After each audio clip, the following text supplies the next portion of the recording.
పెళ్లి చేసి మన భారతీయులో మన సంప్రదాయం ప్రకారం తాళి అని మొదలెట్టాడు.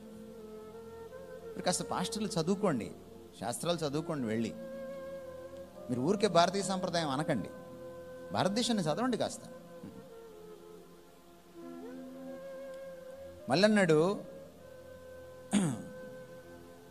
ఏంటది 3 పేటల తాడు అన్నాడు.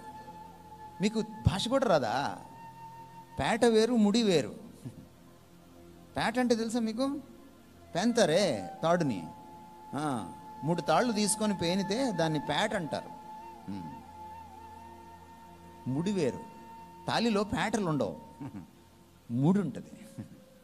మీకు భాష కూడా రాదా? ఏం చేయాలి మిమ్మల్ని?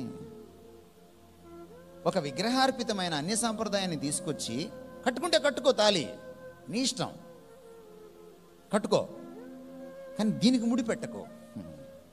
ఇంకా ఏం చేశాడు తర్వాత? తండ్రి, కుమారు, పరిశుద్ధాత్మ అన్నారు. మళ్ళీ ఒక్కో ముడి ఒక్కొక్కరికి ఇచ్చాడు. ఈ ఎంత దుర్మార్గం ఇది! ఈయన అంటున్నాడు, నేను ఎవరితో కలవనరా బాబు అంటున్నాడు ఈయన, ఈ దేవుడు. నువ్వు తీసుకెళ్ళి ఆయన్ని ఎక్కడో కలిపేస్తున్నావు, తీసుకెళ్ళి దరిద్రంలో. ఎందుకంటే మహాపాపం పాతకం ఉంటుందా అంటే కోపం వస్తుంది వాళ్ళకి. ఓ పాస్టర్స్ కాన్ఫరెన్స్లో ఓ పాస్టర్ గొడవ వేసుకున్నాడు నాతోటి, దీని గురించి చెప్పానని. ఈ భారతదేశంలో క్రీస్తు శకం 1000వ సంవత్సరం దాకా తాళి అనేది లేదు.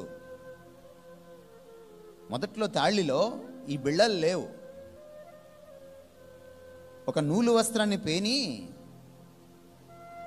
దాన్ని పొడుగ్గా చేసి అమ్మాయి మెడలో వేసి అబ్బాయి అమ్మాయిని ఇంటికి తీసుకెళ్ళేవాడు.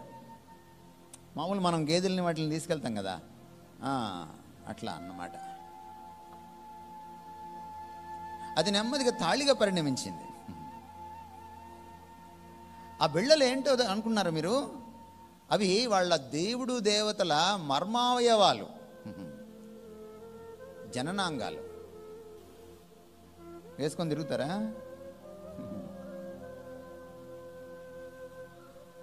తెలుసుకోవాలి మనం.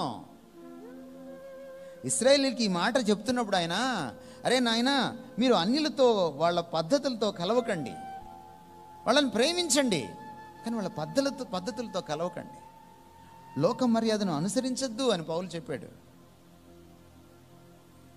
ఈ దేవుడి ప్రత్యేకతను నువ్వు ఎరిగితే